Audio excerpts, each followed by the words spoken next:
আসসালামু আলাইকুম। আজ আমরা আলোচনা করব, আপনারা শিরোনাম দেখতে পাচ্ছেন, বেসিক্স অফ ট্রান্সলেশন, অনুবাদ। বিশেষ করে বাংলা থেকে ইংলিশ অনুবাদ শুরু করার আগে কিছু টপিকের উপর একটা পূর্ব প্রস্তুতির দরকার আছে।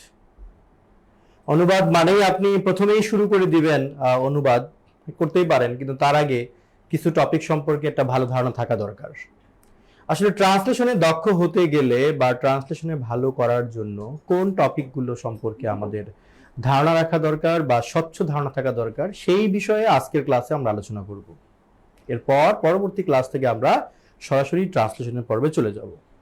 সো আমরা যদি এখন দেখতে চাই বা দেখি যে ট্রান্সলেশনের বেসিক্স বলতে আসলে কোনগুলোকে বোঝায়, আমাদের কি জানতে হবে, হ্যাঁ, কি জানা উচিত, আমরা যদি সেগুলো নিয়ে কথা বলি। প্রথমে আসেন আমাদের সাবজেক্ট বাক্যের সাবজেক্ট, অবজেক্ট, কমপ্লিমেন্ট, ভার্ব, এগুলো সম্পর্কে আগে আমাদের ধারণা রাখতে হবে। সাবজেক্ট, অবজেক্ট, কমপ্লিমেন্ট, ভার্ব আমরা একটা একটা করে পর্ব নিয়ে আলোচনা করবো। হ্যাঁ, আগে আমরা এটাকে গুছাই নিই যে সাবজেক্ট কি, অবজেক্ট কি, কমপ্লিমেন্ট কি, ভার্ব কি, সেটাকে বোঝা যাক। যেমন একটা জিনিস খেয়াল করেন, আমি ধরেন প্রথমে ছোট্ট একটা বাক্যই লিখলাম যে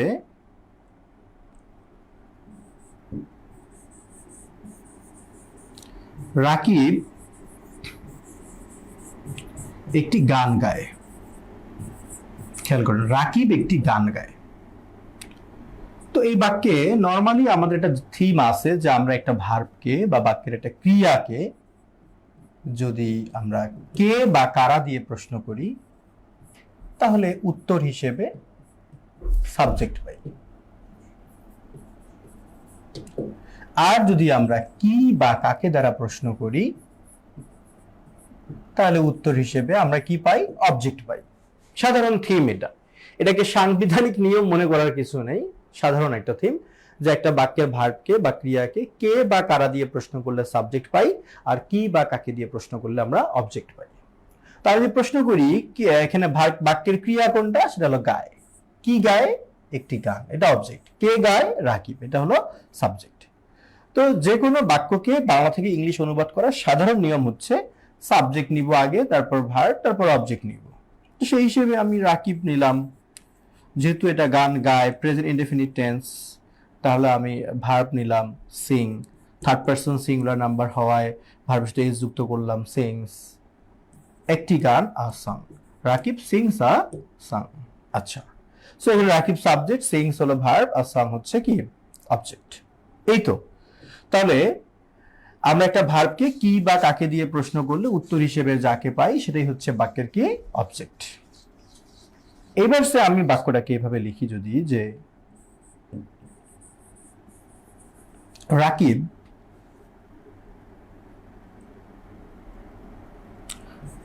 নদীতে সাঁতার কাটে। সো এই যে বাক্যটা, এখানে সাবজেক্ট কি? রাকিব। ভার্ব কোনটা? সাঁতার কাটা, সুইমস। কোথায় সাঁতার কাটে? নদীতে, ইন দ্য রিভার, নদীতে সাঁতার কাটে। দেখেন, এখানে আপনি প্রশ্ন যদি করেন যে কি সাঁতার কাটে বা কাকে সাঁতার কাটে, উত্তর কিন্তু আসে না। একটা ভার্বকে কি বা কাকে দিয়ে প্রশ্ন করলে যে উত্তরটা আসে সেটা হয় অবজেক্ট। বাট এখানে আপনি প্রশ্ন করেন রাকিব সুইমস, রাকিব সাঁতার কাটে, কি সাঁতার কাটে, কোনো উত্তর নেই। তাহলে যেহেতু কোনো উত্তর পাওয়া যাচ্ছে না, কি বা কাকে দিয়ে প্রশ্ন করে যেহেতু কোনো উত্তর পাওয়া যাচ্ছে না, তার মানে এই ভার্বের এই অংশটাকে আমরা এখন অবজেক্ট বলতে পারি না। এটা ওয়ান কাইন্ড অফ অ্যাডভার্বিয়াল। আমরা আরো সহজ করে বলতে পারি এটা এক ধরনের কমপ্লিমেন্ট। কমপ্লিমেন্ট সম্পর্কে অনেকের ধারণা এরকম যে কমপ্লিমেন্ট মানেই শুধু বুঝি সাবজেক্টের কমপ্লিমেন্ট হয়, না। কমপ্লিমেন্ট নানান রকম হয়, সাবজেক্টের কমপ্লিমেন্ট হতে পারে, অবজেক্টের কমপ্লিমেন্ট হতে পারে, ভার্বের কমপ্লিমেন্ট হতে পারে। হ্যাঁ, আপনারা খুব সিম্পলি চিন্তা করবেন যে একটা ভার্বকে কি বা কাকে দিয়ে প্রশ্ন করলে যদি তার ডান দিক থেকে উত্তরটা আসে, তাহলে ওই উত্তরটাই হলো অবজেক্ট। আর যদি এরকম কি বা কাকে দিয়ে প্রশ্ন করে উত্তর পাওয়া না যায়, তাহলে বুঝে নেবেন ওই ভার্বের পরে যে আছে সে অবজেক্ট না, সে এক ধরনের কমপ্লিমেন্ট বা সে এক ধরনের অ্যাডভার্বিয়াল। কমপ্লিমেন্ট অথবা এক ধরনের আচ্ছা, তাহলে অবজেক্ট আর কমপ্লিমেন্টের মধ্যে পার্থক্যটা কি? পার্থক্যটা হলো অবজেক্ট ট্রানজিটিভ ভার্বের পরে বসে, আর কমপ্লিমেন্ট কিন্তু ট্রানজিটিভ ভার্ব না, ইনট্রানজিটিভ ভার্বের পরে বসে। সো আপনাদের মনে এখন একটা প্রশ্ন আসবে যে what's the difference between transitive verb and intransitive verb. Transitive ভার্বকে আমরা বাংলায় বলি সকর্ম ক্রিয়া, মানে যে ক্রিয়ার কর্ম বা অবজেক্ট আছে, আর ইনট্রানজিটিভ ভার্বকে আমরা বলি অকর্ম ক্রিয়া। সো আমি যদি এখানে ভার্বটাকে প্রশ্ন করি কি বা কাকে দিয়ে, প্রশ্ন করে যদি উত্তর পাই তার মানে অবজেক্ট পেয়ে গেলাম, আর অবজেক্ট পেয়ে গেলাম মানে তার নাম ট্রানজিটিভ ভার্ব। আর যদি কি বা কাকে দিয়ে প্রশ্ন করে উত্তর না পাই তার নাম ইনট্রানজিটিভ ভার্ব, মানে অবজেক্ট নেই। আর ইনট্রানজিটিভ ভার্বের পরেরটা হলো কমপ্লিমেন্ট, যেমন ট্রানজিটিভ ভার্বের পরেরটা হলো কি অবজেক্ট। আমার মনে হয় আপনাদের একটা ধারণা হয়েছে। আচ্ছা, আবার যদি আমি বলি হি লিভস ইন ঢাকা, সে ঢাকায় বাস করে, তাহলে আমি যদি প্রশ্ন করি কি বাস, কাকে বাস, কোনো উত্তর কিন্তু আসে না, বাট কোথায় বাস করে? ঢাকায়। একটা উত্তর আসে অ্যাডভার্ব বা প্লেস এক ধরনের, তার মানে এটাকে আমরা অবজেক্ট বলতে পারি না, এটাকে আমরা কমপ্লিমেন্ট বলতে পারি বা আমরা অ্যাডভার্বিয়ালস বলতে পারি। আমরা সাবজেক্ট, অবজেক্ট, কমপ্লিমেন্ট, ভার্ব সম্পর্কে আপনাদের ধারণা হলো। এখন একটা ধারণা নেওয়া দরকার, এই যে আমি বললাম ইন ঢাকা, এটা একটা অ্যাডভার্বিয়াল, ইন দ্য রিভার এটাও একটা অ্যাডভার্বিয়াল। সো অ্যাডভার্বিয়াল সম্পর্কে আমাদের একটা ধারণা রাখতে হবে।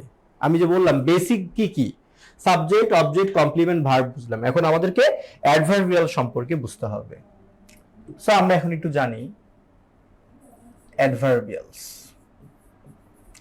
আসলে অ্যাডভার্ব আর অ্যাডভার্বিয়ালস এর মধ্যে পার্থক্যটা কি?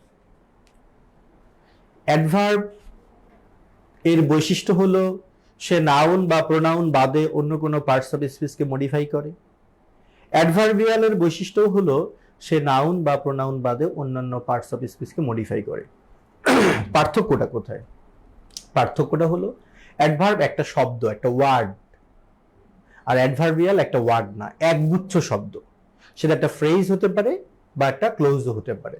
তার মানে অ্যাডভার্বিয়ালস বলতে সেটা বোঝাবে অ্যাডভার্বিয়াল ফ্রেজকে অথবা অ্যাডভার্বিয়াল ক্লোজকে বোঝাবে।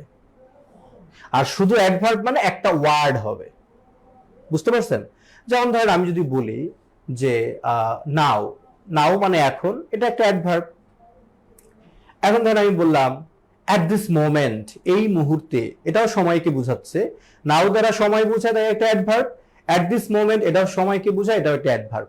পার্থক্য, নাও একটা ওয়ার্ড তাই শুধু অ্যাডভার্ব, আর অ্যাট দিস মোমেন্ট একগুচ্ছ শব্দ মিলে একটা ফ্রেজ, এটা হলো অ্যাডভার্বিয়ালস। বুঝতে পারছি? তো আমরা যে অ্যাডভার্বিয়ালস এর ভাগে যাই, অনেক কিছুই আসে। এখানে কিছু প্রয়োজনীয় বিষয় শিখবো। অ্যাডভার্বিয়াল বলতে আসলে কি বোঝায়? যেমন বোঝায় adverb of manner, adverb of manner. So adverb of manner আসলে কি? হ্যাঁ, একটা বাক্যের ক্রিয়াকে আমরা যদি কিভাবে দ্বারা প্রশ্ন করি, হ্যাঁ কিভাবে, যে কিভাবে ঘটনাটা ঘটে, কাজটা হয়, এই কিভাবে দ্বারা প্রশ্ন করলে উত্তর হিসেবে যাকে পাই সেটা হলো অ্যাডভার্ব অফ ম্যানার। এরপর অ্যাডভার্ব অফ প্লেস।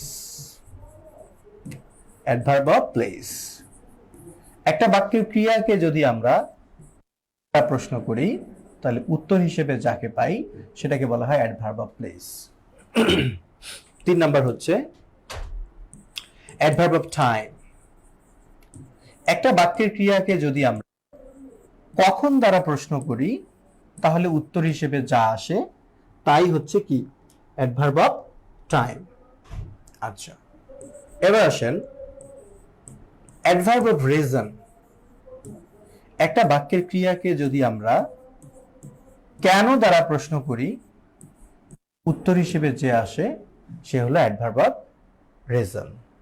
তাহলে মনে আছে তো, একটা বাক্যের ক্রিয়াকে কে বা কারা দ্বারা প্রশ্ন করলে উত্তর হিসেবে সাবজেক্ট আসে, কি বা কাকে দ্বারা প্রশ্ন করলে উত্তর হিসেবে অবজেক্ট আসে, কিন্তু কোথায় দ্বারা প্রশ্ন করলে উত্তর হিসেবে প্লেস আসে, কিভাবে দ্বারা প্রশ্ন করলে ম্যানার আসে, কখন দিয়ে প্রশ্ন করলে টাইম আসে, কেন দিয়ে প্রশ্ন করলে রিজন আসে।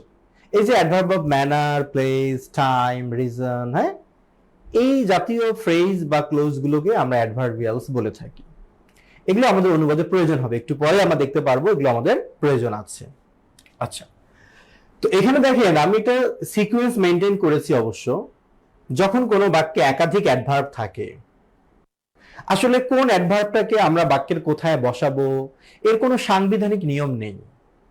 তবে যারা অনুবাদের জগতে বিগিনার, মানে আপনি যদি অনুবাদ শুরু করেছেন মাত্র, কিংবা যদি মনে করেন যে আমি অনুবাদে কিছুটা দুর্বল, তাহলে অনুবাদ করার সময় বাক্যে একাধিক অ্যাডভার্ব থাকলে আপনি এই সিরিয়ালটা মেনটেন করতে পারেন। আপনি প্রথমে অ্যাডভার্ব অফ ম্যানার নেবেন, তারপর প্লেস, এরপর টাইম, এরপর রিজন। সংক্ষেপে আমরা বলতে পারি এম পি ই আর। তার মানে আমরা অনুবাদ করতে গেলে আমাদের নিয়মটা কি হবে? আমাদের নিয়মটা হবে আগে আমরা বাক্যের সাবজেক্ট নিব, তারপর আমরা বাক্যের ভার্ব নিব, এরপর অবজেক্ট নিব, বা কমপ্লিমেন্ট হতে পারে। এই যে সাবজেক্ট, ভার্ব আর অবজেক্ট, এইটুকু হলো বাক্যের প্রিন্সিপাল ক্লোজ, হ্যাঁ, বাক্যের মূল অংশ। অনুবাদ করতে গেলে আমরা এই প্রিন্সিপাল ক্লোজ বা মূল অংশটুকু আগে নিব, নেওয়ার পরে আমরা ম্যানার, প্লেস, টাইম, রিজন নিব। এটাই আমাদের নিয়ম। অথবা কিছু কিছু বাক্য আমরা পাবো যেগুলো অ্যাক্টিভ ভয়েসে থাকবে না, থাকবে প্যাসিভ ভয়েসে। প্যাসিভ ভয়েসের ক্ষেত্রে প্রিন্সিপাল ক্লোজের স্ট্রাকচারটা আবার একটু পরিবর্তন হবে, এটা আপনারা জানেন। যদি এই বাক্যটা অ্যাক্টিভে না হয়ে প্যাসিভে হয়, তাহলে নিশ্চয় আমরা আগে সাবজেক্ট নিব না, আমরা আগে কি নিব? অবজেক্ট নিব। প্যাসিভ ভয়েস করতে গেলে অবজেক্টের পরে বি ভার্ব নিতে হবে, তারপরে মূল ভার্বের পাস্ট পার্টিসিপল নিতে হবে। এই যে অবজেক্ট, বি ভার্ব আর মূল ভার্বের পাস্ট পার্টিসিপল, এটা নিয়ে গঠিত হবে প্রিন্সিপাল ক্লোজ। তারপরে আমরা লিখব ম্যানার, প্লেস, টাইম, রিজন। তাহলে এই প্রথম স্ট্রাকচারটা হলো অ্যাক্টিভ ভয়েসের জন্য, আর দ্বিতীয় স্ট্রাকচারটা হলো কি? প্যাসিভ ভয়েসের জন্য। আপনাদেরকে আমি অ্যাক্টিভ প্যাসিভ চেনার উপায় শেখাবো, নিশ্চয় অপেক্ষা করুন একটু। তাহলে আমরা বুঝলাম যে একটা বাংলা বাক্যকে ইংলিশে অনুবাদ করার একটাই নিয়ম। জি, নিয়ম একটাই। এটাকে মডিফাই করে নানানভাবে লিখতে পারেন, তবে মূল নিয়ম হচ্ছে একটাই। আপনি আগে বাক্যের প্রিন্সিপাল ক্লোজটা নেবেন। এখন যদি সেটা অ্যাক্টিভ ভয়েসে থাকে, তাহলে সাবজেক্ট, ভার্ব, অবজেক্ট নিব। যদি সেটা প্যাসিভ ভয়েসে থাকে, তাহলে অবজেক্ট, টেন্স অনুসারে বি ভার্ব, তারপর মূল ভার্বের পাস্ট পার্টিসিপল নিব। এটা প্রিন্সিপাল ক্লোজ। প্রিন্সিপাল ক্লোজ নেওয়া শেষ হলে আপনি নেবেন adverb of manner, place, time, reason. তবে ভাই, এটা কোনো সাংবিধানিক নিয়ম না। তার মানে হলো যে আপনাকে যে শুরুতে অ্যাডভার্ব অফ ম্যানারই লিখতে হবে, বিষয়টা এরকম না। আপনার যদি মনে হয় আপনার শুরুতে অ্যাডভার্ব অফ টাইম নিলে সুবিধা হয়, নিতে পারেন। অর্থাৎ এই ম্যানার, প্লেস, টাইম, রিজনকে আপনি যে কোনো জায়গায় ব্যবহার করতে পারেন। Sorry, clear? আবার একটা জিনিস খেয়াল করেন, আপনার যদি মনে হয় যে আমার এখানে অ্যাডভার্ব আছে কয়টা? 4টা আছে বাক্যে, তাহলে আমি একটা কাজ করি, আমার প্রিন্সিপাল ক্লোজের আগে আমি 2টা অ্যাডভার্ব বসাই নেই, নিতে পারেন। আপনি প্রিন্সিপাল ক্লোজ শুরু করার আগেই adverb of manner, adverb of place নিতে পারেন। 2টা অ্যাডভার্বকে নেবেন প্রিন্সিপাল ক্লোজের শুরুতে, মানে পূর্বে, আর 2টা অ্যাডভার্বকে নেবেন প্রিন্সিপাল ক্লোজের পরে। দুই দিকে ব্যালেন্স থাকলো, সেটাও কিন্তু সম্ভব। এখন আপনার মনে প্রশ্ন আসবে যে আমি কোন 2টা অ্যাডভার্বকে আগে নিব? আসলে এটা অনির্দিষ্ট, যখন যেটা সুবিধা হয়। কখনো টাইম নিলে সুবিধা হবে, কখনো রিজন নিলে সুবিধা হবে। বাক্যের অর্থটা ঠিক রাখতে পারলেই হলো। চলো আমরা এক্সাম্পলে গিয়ে আরো বুঝবো বিস্তারিত। আমরা তাহলে স্বাভাবিকভাবে বুঝলাম যে যে কোনো বাংলা বাক্যকে ইংলিশে অনুবাদ করতে গেলে আমাদের কাজ হলো প্রথমে প্রিন্সিপাল ক্লোজটা অনুবাদ করা। সেটা অ্যাক্টিভ ভয়েসে হলে আমরা সাবজেক্ট, ভার্ব, অবজেক্ট নিব। যদি সেটা প্যাসিভ ভয়েসে হয়, তাহলে আমরা আগে অবজেক্ট নিব, তারপর আমরা বি ভার্ব নিব, এরপরে আমরা মূল ভার্বের পাস্ট পার্টিসিপল নিব। এভাবে আমাদের প্রিন্সিপাল ক্লোজটুকু লেখা যখন হয়ে যাবে, তারপরে আমরা বাক্যের অ্যাডভার্বিয়ালস গুলো অনুবাদ করব। সেক্ষেত্রে একাধিক অ্যাডভার্বিয়াল যদি থাকে, তাহলে আমরা কি করব? আগে নিব অ্যাডভার্ব অফ ম্যানার, সরি, তারপর নিব অ্যাডভার্ব অফ প্লেস, এরপর টাইম, এরপর হচ্ছে রিজন। ওকে, সো বন্ধুরা, এবার আমরা কিছু বাক্য অনুবাদ করার মধ্য দিয়ে এগুলো একটু প্র্যাকটিক্যালি বুঝতে চাই। চলুন তাহলে আমরা সেই বাক্যে চলে যাই। স্যার, আমি একটা বাক্য লিখি, খেয়াল করেন যে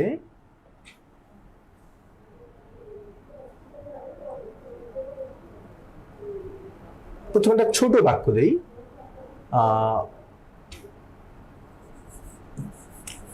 আমাদের কৃষকেরা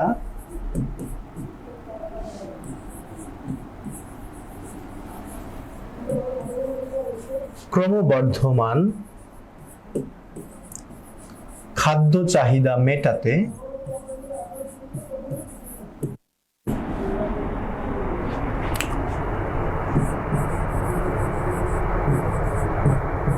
সকাল থেকে সন্ধ্যা পর্যন্ত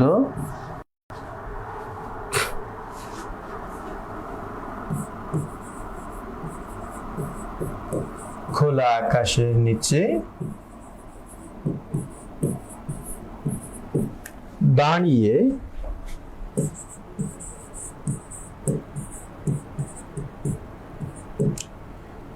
উচ্চ ফলনশীল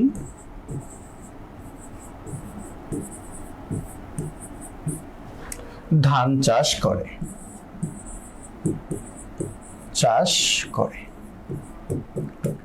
আমরা এই বাক্যটাকে ট্রান্সলেট করব। প্রথম কাজ হলো আমরা তাড়াহুড়ো না করে আমরা আগে একটা প্ল্যান করে নিব যে সাবজেক্ট কে, ভার্ব কে, অবজেক্ট কে, কোনটা অ্যাডভার্ব অফ ম্যানার, কোনটা অ্যাডভার্ব অফ প্লেস, কোনটা টাইম, কোনটা রিজন, আমাদেরকে এগুলো আগে খুঁজে নিতে হবে। হ্যাঁ, এগুলো সবকিছু খোঁজার জন্য আপনি সহযোগিতা নেবেন ভার্বের। আপনি ভার্ব খুঁজে বের করতে পারলে সব খুঁজে পাবেন। আপনি শুরুতে আগে আপনাকে ভার্বটা খুঁজে বের করতে হবে। তাহলে আমরা এখানে ভার্ব কোনটা? ভার্ব হলো চাষ করে, এটা ভার্ব। তো আমি যে প্রশ্ন করি কি চাষ করে? ধান। শুধু ধান না, কি ধান? উচ্চ ফলনশীল ধান। উচ্চ ফলনশীল ধান চাষ করে। উচ্চ ফলনশীল ধান, এটা হলো অবজেক্ট। এবার যদি প্রশ্ন করি কারা চাষ করে বা কে চাষ করে, উত্তর হয় আমাদের কৃষকেরা। এই আমাদের কৃষকেরা এটা হলো আমার বাক্যের সাবজেক্ট। তাহলে আমি সাবজেক্ট পেলাম, ভার্ব পেলাম, অবজেক্টও পেলাম। ওকে, ফাইন। এইবার আমার প্রিন্সিপাল ক্লোজ কিন্তু আমি পেয়ে গেলাম, কারণ ওই সাবজেক্ট ভার্ব অবজেক্ট নিয়েই মূলত প্রিন্সিপাল ক্লোজটুকু গঠিত। যদিও প্রিন্সিপাল ক্লোজের ডেফিনেশন এটা না, নর্মালি অনুবাদের ক্ষেত্রে আপনি সাবজেক্ট ভার্ব অবজেক্ট যে অংশটুকু পাবেন এটাই প্রিন্সিপাল ক্লোজের কাজ করবে। আচ্ছা, এবার আমার ম্যানার, প্লেস, টাইম, রিজন খুঁজতে হবে, অ্যাডভার্বিয়াল গুলো। ওটা আমরা ভার্বকে প্রশ্ন করব। প্রথমে প্রশ্ন করি কিভাবে চাষ করে? বসে বসে, নাকি দাঁড়িয়ে, নাকি শুয়ে শুয়ে, নাকি ঘুমিয়ে? যদি প্রশ্ন করি কিভাবে চাষ করে, উত্তর আসে কি? দাঁড়িয়ে। তাহলে এই যে দাঁড়িয়ে, এটা হলো আমার অ্যাডভার্ব অফ ম্যানার। কোথায় চাষ করে? খোলা আকাশের নিচে। এই খোলা আকাশের নিচে, এটা হলো আমার অ্যাডভার্ব অফ প্লেস। ওকে, কখন চাষ করে? সকাল থেকে সন্ধ্যা পর্যন্ত, এটা হলো আমার অ্যাডভার্ব অফ টাইম। কেন চাষ করে? ক্রমবর্ধমান খাদ্য চাহিদা মেটাতে, এটা হলো আমার অ্যাডভার্ব অফ কি? রিজন। Adverb of reason. তাহলে আমি সব পেয়ে গেলাম। এখন ইনশাআল্লাহ আমরা অনুবাদের দিকে এগোতে পারি। তাহলে আমরা যেহেতু এখানে সাবজেক্ট আছে, ভার্ব আছে, অবজেক্ট আছে, তার মানে এটা প্যাসিভ ভয়েস না, এটা অ্যাক্টিভ ভয়েসে হবে। সো বন্ধুরা, আমাদের এখন দেখার বিষয় যেটা কোন টেন্সে আছে। কৃষকরা ধান চাষ করে নতুন কথা না, এটা সব সময়ের জন্যই করে। তার মানে যে ঘটনাটি সব সময়ের জন্য ঘটে সেটি প্রেজেন্ট ইনডেফিনিট টেন্স। সুতরাং প্রেজেন্ট ইনডেফিনিট টেন্স অনুযায়ী আমরা অনুবাদটা করব। আমাদের সাবজেক্ট হচ্ছে আমাদের কৃষকেরা। তাহলে আমি কি লিখলাম?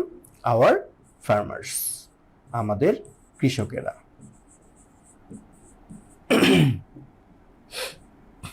আচ্ছা, এবার আমার ভার্ব দরকার। ভার্ব কোনটা? চাষ করে। আমি লিখলাম কাল্টিভেট, চাষ করে। আসলে যে আপনাকে কাল্টিভেট লিখতে হবে ব্যাপারটা তা না, আপনি চাষ করার যে কোনো ওয়ার্ডই লিখতে পারেন। কাল্টিভেট লিখতে পারেন, গ্রো লিখতে পারেন, আপনার ইচ্ছা। চাষ করা হলেই হলো। সাবজেক্ট পেলাম, ভার্ব পেলাম, অবজেক্ট। কি চাষ করে? উচ্চ ফলনশীল ধান।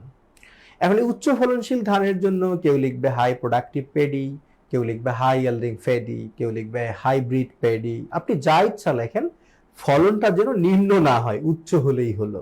ঠিক আছে, আমি আপনাদের ওয়ার্ডে আগে লিখি। ধরেন সবাই হাইব্রিড শব্দটা সবারই মনে আসবে, আমি হাইব্রিডটাই আগে লিখলাম, hybrid paddy.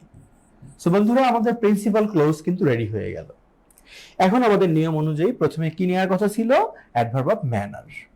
So adverb of manner কোনটা? দাঁড়িয়ে। আচ্ছা, সো এই যে দাঁড়িয়ে ইংলিশটা যে আমরা করব, দেখেন দাঁড়ানোর ইংলিশ হচ্ছে স্ট্যান্ড, এখানে কি আছে? দাঁড়িয়ে এ। বন্ধুরা মনে রাখবো আমরা যে যখন কোনো ক্রিয়ার শেষে ইয়ে বা এ থাকবে, আপনি ইংলিশটা লেখার সময় ভার্বের সাথে আইএনজি করবেন। কি বলেছি? যদি ক্রিয়ার শেষে ইয়ে বা এ থাকে তাহলে ভার্বের সাথে আইএনজি হবে। আর যদি কোনো ক্রিয়ার শেষে তে বিভক্তি থাকে অথবা একটা কাজের পেছনে একটা উদ্দেশ্য বোঝায়, তখন 2+V1 বা ইনফিনিটিভ। ক্রিয়ার শেষে এ বা ইয়ে থাকলে ভার্বের সাথে আইএনজি পার্টিসিপল করতে হবে। আর যদি কোনো ক্রিয়ার শেষে তে বিভক্তি থাকে অথবা কোনো কাজ করার পেছনে একটা উদ্দেশ্য বোঝায়, উদ্দেশ্য বোঝায় বলতে কি? ধরেন আমি বললাম যে আমরা কিছু শেখার জন্য এখানে এসেছি। এই যে আমরা এখানে এসেছি, এটা প্রিন্সিপাল ক্লোজ। আর কিছু শেখার জন্য, এই জন্যর ইংলিশ আপনার ফল লেখা যাবে না, কারণ আমরা এখানে এসেছি, আসার উদ্দেশ্য হলো কিছু শেখা। এরকম যখন কোনো কাজের পেছনে একটা উদ্দেশ্য বুঝাবে তখন জন্য থাকলেও ফর দেয়া যাবে না, 2+ ভার্ব নিতে হবে। সো বন্ধুরা, আমরা মনে রাখবো ক্রিয়ার শেষে এ বা ইয়ে থাকলে ভার্বের সাথে আইএনজি বা যাকে আমরা বলি পার্টিসিপল, আর ক্রিয়ার শেষে তে থাকলে কিংবা কোনো কাজের পিছনে একটি উদ্দেশ্য বুঝালে 2+V1 বা ইনফিনিটিভের প্রয়োগ করব। যাই হোক, আমাদের প্রিন্সিপাল ক্লোজ লেখার পর আগে অ্যাডভার্ব অফ ম্যানার নিতে হবে, দাঁড়িয়ে। তার ইংলিশ আমাকে লিখতে হবে স্ট্যান্ডিং, দাঁড়িয়ে। ম্যানার হয়ে গেল। আমার পরামর্শ থাকবে আগে বুঝে নিন তারপর লিখুন, আগে বুঝুন পরে লিখুন। একসাথে লেখা এবং বোঝা কষ্টকর, আগে বুঝে নেন পরে লিখবেন। ম্যানার হয়ে গেল। এবার প্লেস। ম্যানার পর প্লেস। প্লেস কোনটা? খোলা আকাশের নিচে। বন্ধুরা, আমরা মনে রাখবো সবসময় যে প্রিন্সিপাল ক্লোজ অনুবাদ করার নিয়ম তো আমরা শিখলাম, যে আগে সাবজেক্ট, তারপর ভার্ব, তারপর অবজেক্ট, তাই না? বাট বাকি যে পার্টগুলো থাকে, ম্যানার, প্লেস, টাইম, রিজন, এগুলোকে অনুবাদ করার নিয়ম হচ্ছে পেছন দিক থেকে অনুবাদ করতে হবে। তার মানে কি? তার মানে হলো আমরা তো ম্যানার একটা ওয়ার্ড পাইছি তাই লিখে দিলাম স্ট্যান্ডিং।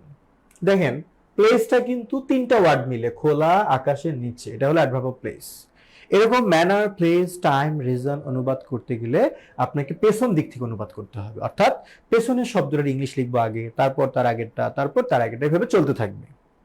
সো আমাদের ম্যানার লেখার পর বা প্লেস লেখার পালা। প্লেস কোনটা? প্লেস হলো খোলা আকাশের নিচে। তাহলে আমরা খোলা আকাশের নিচে, এটার ইংলিশ আমি এখন লিখবো পেছন দিক থেকে। নিচের ইংলিশ কি? আন্ডার। সো আমি লিখে দিলাম আন্ডার। এখন পেছন দিক থেকে আসলে আমার এবার আকাশের ইংলিশ লেখার কথা স্কাই, কিন্তু আকাশের দেখেন একটা বিশেষণ আছে কি? খোলা, ওপেন। আমরা যে কোনো ফ্রেজকে, যে কোনো অ্যাডভার্বিয়ালকে পেছন দিক থেকে অনুবাদ করব, কথা সত্য, কিন্তু আমরা এইটুকু মেনটেন করব, যদি দেখি নাউন এবং অ্যাডজেক্টিভ পাশাপাশি আছে তাহলে আগে অ্যাডজেক্টিভের ইংলিশ লিখে তারপর নাউনের ইংলিশটা লিখব। ঠিক আছে? তার মানে আমি আগে খোলার ইংলিশ লিখবো ওপেন, যেহেতু আকাশটা নির্দিষ্ট তাহলে দা দিতে হবে। আন্ডার দ্য ওপেন স্কাই, খোলা আকাশের নিচে। এটা হলো আমার অ্যাডভার্ব অফ প্লেস। সো আমার নিয়ম অনুযায়ী ম্যানার হলো, প্লেস হলো, এবার আমার দরকার কি? টাইম।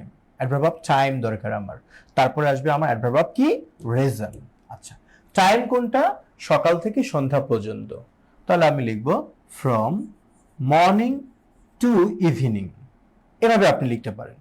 আবার যদি আপনি মনে করেন যে কৃষকরা তো খুব সকালে মাঠে যায়, যাকে আমরা বলি উষা, সেজন্য আপনি মর্নিং না লিখে ডন লিখতে পারেন, ফ্রম ডন। আর কৃষকরা যখন ফিরে আসে তখন গোধূলি হয়, মানে সূর্য ডুবে গেছে, অন্ধকার হবে হবে ভাব এই মুহূর্তে, ওটাকে বলা হয় ডাস্ক। ইভিনিং বললে আসলে রাত 8টাকেও ইভিনিং বলে কিন্তু, হ্যাঁ। তো সেই সেন্সে আপনি এখানে ইভিনিং না লিখে ডাস্ক লিখলে ভালো হয়, ফ্রম ডন টু ডাস্ক। তার মানে এই না যে এখানে মর্নিং ইভিনিং লিখলেই পরীক্ষক আপনার খাতা কেটে দিবে, আপনি সুইটেবল ওয়ার্ড লিখতে পারলে ভালো হয়। সো আমার টাইম হয়ে গেল, ম্যানার হলো, প্লেস হলো, টাইম হলো। এবার আমার কি দরকার? রিজন দরকার। তাহলে আমাদের রিজন কোনটা? আমরা এবার সেটা খুঁজে বের করব। আমাদের এখানে বলা আছে যে বর্ধমান খাদ্য চাহিদা মেটাতে, এটা আমাদের রিজন। কেমনে বুঝলাম? কারণ আমি প্রশ্ন করছি যে কেন চাষ করে, তাহলে উত্তর আসে ক্রমবর্ধমান খাদ্য চাহিদা মেটাতে। কেন দিয়ে প্রশ্ন করলে তোমার রিজন পাই।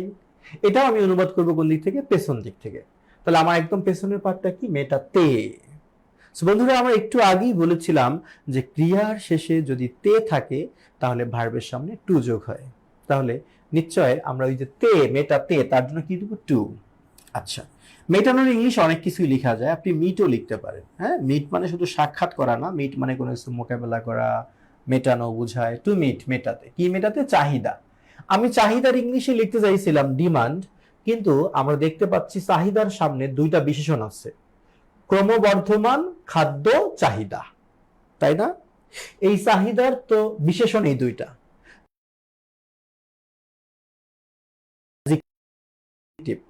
এই জন্য আমি ক্রমবর্ধমান ইংলিশটা আগে লিখবো, টু মিট দা।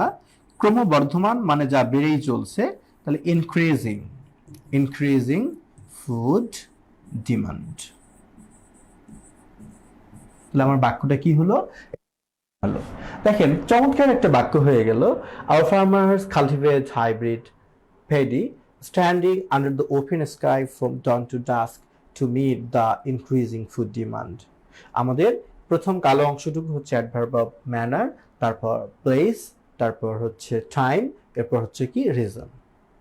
তো এবার আমি আপনাদেরকে বলেছিলাম যে প্রথমে প্রিন্সিপাল ক্লোজ লেখার পর ম্যানার, প্লেস, টাইম, রিজন সাজিয়ে লিখতেই হবে, এরকম কোনো সাংবিধানিক নিয়ম নেই। আমরা তাহলে কি করতে পারি? আমরা অনেক এলোমেলো করে লিখতে পারি। কিভাবে জানেন? মজার বিষয়, খেয়াল করেন কিভাবে আমরা লিখতে পারি। আপনি এখন মনে করতে পারেন যে আমার প্রিন্সিপাল ক্লোজ তো এইটুকু, our farmers cultivate hybrid paddy. এই প্রিন্সিপাল ক্লোজটুকু আমি মাঝখানে রেখে দিলাম, খেয়াল করেন। আমি লিখলাম our farmers cultivate hybrid paddy. এখন আপনার অ্যাডভার্বিয়াল এখানে কয়টা আছে? চারটা আছে। একটা হলো ম্যানার, আর একটা প্লেস, আর একটা হচ্ছে কি? টাইম, আর একটা হলো রিজন। আপনি এখন ভাগ করে নিতে পারেন যে আমি দুইটা অ্যাডভার্বিয়াল প্রিন্সিপাল ক্লোজের আগে লিখি আর দুইটা আমি পরে লিখি, সুন্দর হবে বাক্য। এখন আপনার টেনশন হলো যে আমি কোন দুইটা আগে নিব আর কোন দুইটা আমি পরে নিব। এগুলোর কোনো সাংবিধানিক নিয়ম নাই, আপনার সুবিধা মতো নিতে পারেন, বাক্যের ব্যালেন্স ঠিক থাকলে হলো। এখন যদি বলেন যে ভাই আমি তো বাক্যের ব্যালেন্সই বুঝি না, ঠিক আছে, সেই ক্ষেত্রে আমি একটা পরামর্শ দিব, আপনারা বাংলা বাক্যটার দিকে খেয়াল করতে পারেন যে ওই বাংলা বাক্যের অ্যাডভার্বিয়াল যেগুলো আছে তার মধ্যে কার অবস্থান শুরুর দিকে। দেখেন এটা তো সাবজেক্ট, অ্যাডভার্বিয়ালের কথা বললে শুরুর দিকে অবস্থান কার বলেন তো? এই যে এটা, ক্রমবর্ধমান খাদ্য চাহিদা মেটাতে, মানে কি? রিজন। যার অবস্থান শুরুর দিকে আপনি তাকে ইংলিশেও শুরুর দিকে রাখতে পারেন। বুঝেন নাই? মানে বাংলা বাক্যে যে অ্যাডভার্বিয়ালটার অবস্থান শুরুর দিকে আছে, ইংলিশ করার সময়ও আপনি সেই অ্যাডভার্বিয়ালটাকে শুরুর দিকে নিতে পারেন। শুরুর দিকে কি আছে? রিজন। তাহলে কিন্তু আমি রিজন দিয়ে লিখতে পারি। তাহলে আমি এখানে লিখতে পারি to meet the increasing food demand. আমার একটা কিন্তু অ্যাডভার্বিয়াল নেওয়া হলো। আচ্ছা, এখন আপনি ভাবতেছেন যে আমি দুইটা আগে নিব দুইটা পরে নিব, তাহলে এখন দ্বিতীয় কোনটা নেওয়া যায়? এখানে দ্বিতীয় কোনটা আছে? সকাল থেকে সন্ধ্যা পর্যন্ত। ওকে, আপনি চাইলে এখানে লিখতে পারেন ফ্রম ডন টু ডাস্ক। দুইটা অংশ হলো, আর দুইটা অংশ শেষে দিবেন। সেক্ষেত্রে আপনাকে মাথায় রাখতে হবে, যদি আপনি প্রিন্সিপাল ক্লোজের আগে কোনো অ্যাডভার্বিয়াল লিখেন তাহলে সেই অ্যাডভার্বিয়ালটা লেখার পর একটা কমা চিহ্ন দিয়ে প্রিন্সিপাল ক্লোজ লিখতে হবে। আবার আপনি এমনও করতে পারেন যে আপনার অ্যাডভার্বিয়াল আছে কয়টা? চারটা, আপনি যে কোনো একটাকে আগে নিতে পারেন, তিনটাকে পরে নিতে পারেন, তাতেও সমস্যা নেই। তখন কি হবে বাক্যটা? To meet the increasing food demand our farmers cultivate hybrid paddy। এখন আমি বাকিগুলো লিখে দেব, standing under the open sky from dawn to dusk. কি লিখে দেব? যে স্ট্যান্ডিং, দাঁড়িয়ে কোথায়? Under the open sky, under the open sky, খোলা আকাশের নিচে, কখন? From dawn to dusk. তাহলে আমার বাক্যটা কি হলো খেয়াল করেন। To meet the increasing food demand, our farmers cultivate hybrid paddy, standing under the open sky from dawn to dusk. ক্রমবর্ধমান খাদ্য চাহিদা মেটাতে আমাদের কৃষকেরা সকাল থেকে সন্ধ্যা অবধি খোলা আকাশের নিচে দাঁড়িয়ে উচ্চ ফলনশীল ধান চাষ করে। তাহলে আপনার মনে এবার প্রশ্ন আসতে পারে যে কোনটা বেটার?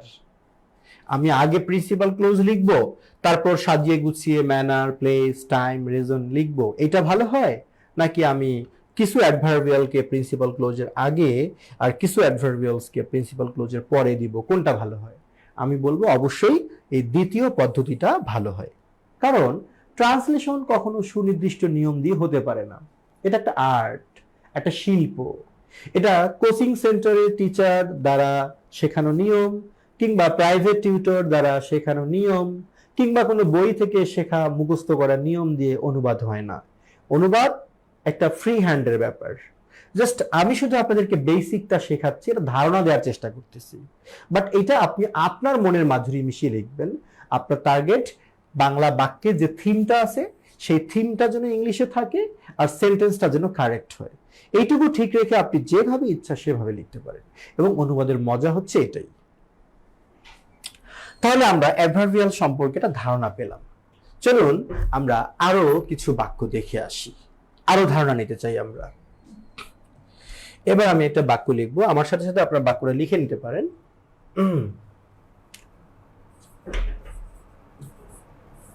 1971 সালে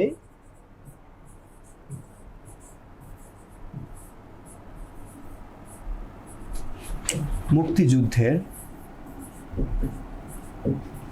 শুরুর দিকে বা শুরুতে বাংলাদেশ থেকে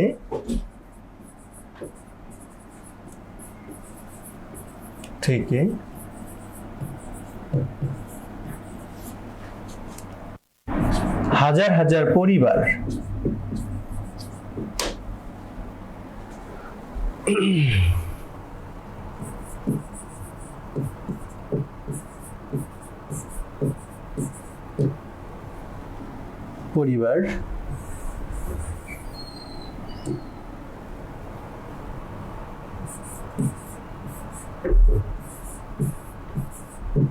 নিষ্ঠুর পাকিস্তানি সৈন্যদের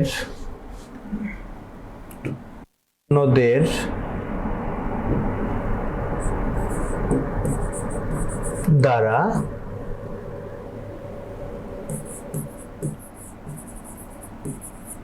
নিশ্চিত নির্মম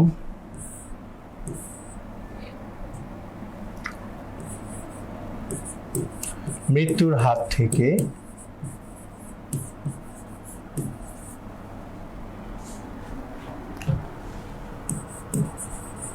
প্রিয়জনদেরকে বাঁচাতে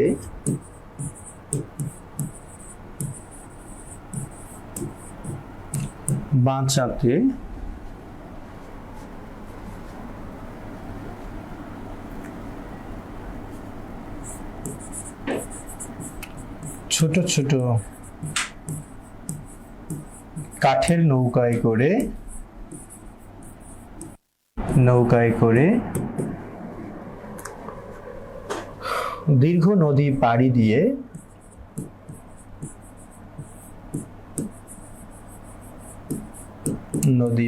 দিয়ে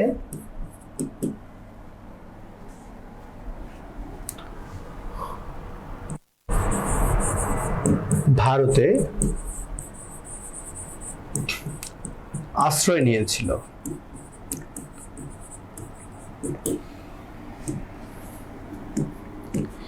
এই বাক্যটি দেখে মোটেও ভয় পাওয়ার কিছু নেই। বাক্য যত বড় হোক, অনুবাদ আপনার কাছে সহজ হবে ইনশাল্লাহ। একটু মনোযোগ দিয়ে আমার কথাটা বোঝার চেষ্টা করবেন। আমরা কি লিখেছি? 1971 সালে মুক্তিযুদ্ধের শুরুর দিকে বাংলাদেশ থেকে হাজার হাজার পরিবার নিষ্ঠুর পাকিস্তানি সৈন্যদের দ্বারা নিশ্চিত নির্মম মৃত্যুর হাত থেকে তাদের প্রিয়জনদেরকে বাঁচাতে ছোট ছোট কাঠের নৌকায় করে দীর্ঘ নদী পাড়ি দিয়ে ভারতে আশ্রয় নিয়েছিল। তো বন্ধুরা, সবার আগে আমাদেরকে খুঁজে বের করতে হবে বাক্যের ক্রিয়া বা বাক্যের ভার্ব। এখানে বাক্যের ক্রিয়া বা ভার্ব হলো নিয়েছিল। জি, আশ্রয় না, শুধু নিয়েছিলটা ভার্ব। কি নিয়েছিল? আশ্রয়। তার মানে কি বা কাকে দিয়ে প্রশ্ন করলে আমরা অবজেক্ট পাই, সুতরাং আশ্রয়টা হচ্ছে অবজেক্ট। ওকে, কে নিয়েছিল? যদি বলি কে নিয়েছিল আশ্রয়, উত্তর হচ্ছে হাজার হাজার পরিবার। কোন পরিবার? বাংলাদেশ থেকে হাজার হাজার পরিবার। তার মানে এখানে সাবজেক্টটা সাইজটা একটু বড়, বাংলাদেশ থেকে হাজার হাজার পরিবার, পুরোটাই সাবজেক্ট, সমস্যা নেই। সাবজেক্টের সাইজ বড় হতে পারে, অবজেক্টের সাইজ বড় হতে পারে, সমস্যা নেই। এগুলো বড় হলে, সাইজটা বড় হলে এটা একটা ফ্রেজ হয়ে যাবে। আর আমি তো বলেছি যে কোনো ফ্রেজকে অনুবাদ করার নিয়ম হচ্ছে কোন দিক থেকে? পেছন দিক থেকে অনুবাদ করতে হবে। যে কোনো ফ্রেজ, সেটা অ্যাডভার্বিয়াল ফ্রেজ হোক আর নাউন ফ্রেজই হোক, যে কোনো ফ্রেজ মানে একগুচ্ছ শব্দ মিলে যখন বাক্যের একটা পার্ট হয়, সেটাকে অনুবাদ করতে হয় পেছন দিক থেকে। যাই হোক, আমরা ভার্ব, সাবজেক্ট, অবজেক্ট খুঁজে পেলাম। তার মানে আমরা প্রিন্সিপাল ক্লোজ কিন্তু খুঁজে পেলাম। ঠিক আছে, এবার আমার খুঁজতে হবে কি? Adverb of manner, place, time, reason. ওটা আমরা ভার্ব দিয়ে প্রশ্ন করব। সো আমরা ভার্বকে প্রশ্ন করি যে কিভাবে আশ্রয় নিয়েছিল বা কোথায় নিয়েছিল। কোথায় আশ্রয় নিয়েছিল? উত্তর হলো ভারতে। তার মানে এটা হবে অ্যাডভার্ব অফ প্লেস। ওকে, কখন আশ্রয় নিয়েছিল? 1971 সালে, মুক্তিযুদ্ধের শুরুর দিকে। এটা হলো আমার টাইম। আচ্ছা, ওকে, কিভাবে আশ্রয় নিয়েছিল? উত্তর হলো ছোট ছোট কাঠের নৌকায় করে দীর্ঘ নদী পাড়ি দিয়ে। এটা হচ্ছে অ্যাডভার্ব অফ ম্যানার। কেন আশ্রয় নিয়েছিল? উত্তর হলো নিষ্ঠুর পাকিস্তানি সৈন্যদের দ্বারা নিশ্চিত নির্মম মৃত্যুর হাত থেকে বাঁচাতে। এই যে অংশটুকু আছে, এই অংশটুকুকে আমরা বলবো কি? রিজন। সো বন্ধুরা, আমাদের কিন্তু সবকিছু রেডি হয়ে গেল। সো সাবজেক্ট হলো, ভার্ব হলো, অবজেক্ট হলো, ম্যানার, প্লেস, টাইম, রিজন। আর কি ঠেকায়, তাই না? এখন বলাই যায়, বেলা শুনছো, চাকরিটা হয়ে গেল আমার, নাকি? কি যেন বলে তাপস? বেলা তুমি কি শুনছো না কি যেন বলে? সো আপনি কিন্তু এখন বলতে পারেন বেলাকে যে আপনি অনুবাদ শিখে গেছেন, আপনার চাকরিটা হয়ে যাচ্ছে, এখন তো বিয়ের পিড়িতে বসায় যায়। আর যাদের বেলা নাই তারা, তাদের বেলি আছে, বেলির কথা বলবেন। ঠিক আছে, যাই আছে আর কি বলবেন। তাহলে আমাদের স্বাভাবিক নিয়মে আমরা যদি আগে সাবজেক্ট অবজেক্ট নেই, সাবজেক্ট কোনটা? বাংলাদেশ থেকে হাজার হাজার পরিবার। তো বন্ধুরা, আমি কি বলেছিলাম যে সাবজেক্ট, অবজেক্ট বা বাক্যের যে কোনো পার্ট যখন সাইজে বড় হয়, অনুবাদ করতে হয় পেছন দিক থেকে। তাহলে আমাকে আগে লিখতে হবে হাজার হাজার পরিবার, তারপর থেকের ইংলিশ, তারপর হচ্ছে কি বাংলাদেশ। তাহলে আমার ইংলিশটা হবে কিভাবে? আমার ইংলিশটা হবে এভাবে যে